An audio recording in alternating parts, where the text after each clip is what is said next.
Ventilator తీసిన తర్వాత recover అవుతున్నాడు. సో బాయ్ కాబట్టి చిన్న ఏజ్ కాబట్టి ఫాస్ట్గా రికవర్ అయ్యే ఛాన్స్ ఉంది.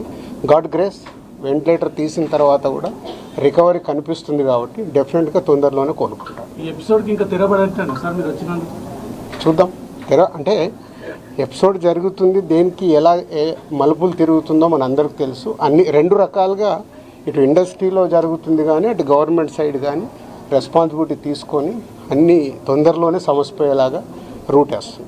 నిన్న కాంగ్రెస్ పార్టీ ఎమ్మెల్యే గాంధీ భవన్లో మాట్లాడుతూ నైజాం ఏరియాలో నేను సినిమా హీరోలు అడుక్కు తింటారని స్టేట్మెంట్. అవి వద్దు, నేను వచ్చింది సీఎం గారు చెప్పింది, నేను వచ్చి ఇప్పుడు కమ్యూనికేట్ చేస్తుంది. రెండింటి మధ్యలో ఎలాంటి సమస్య లేకుండా చూసుకునే రెస్పాన్సిబిలిటీ ఎఫ్డీసీ చైర్మన్గా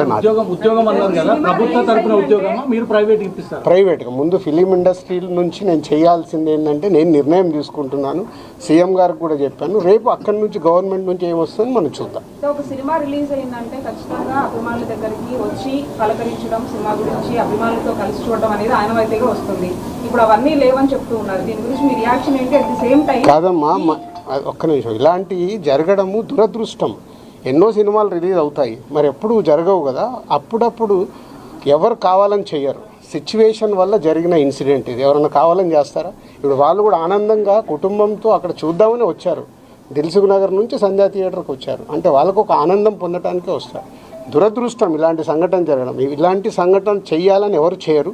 జరిగింది కాబట్టి దీనికి అన్ని రకాలుగా చూసుకొని చేయాల్సిన బాధ్యత పౌరులుగా మా పైన ఉంది, అలాగే మీడియా పైన కూడా ఉంది.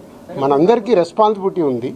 దీన్ని మనము మీ సైడ్ నుంచి కూడా రెస్పాన్సిబిలిటీ ఏంటి, కరెక్ట్గా చూపించిందే 10 సార్లు చూపించి 10 సార్లు వేసి జనాలకు కాకుండా జాగ్రత్త. ఇప్పుడు నేను మాట్లాడాను, దీంట్లో ఉన్న మంచిది జనాల దగ్గరికి తీసుకెళ్ళి సొసైటీకి ఉపయోగపడేలాగా చేయాలి.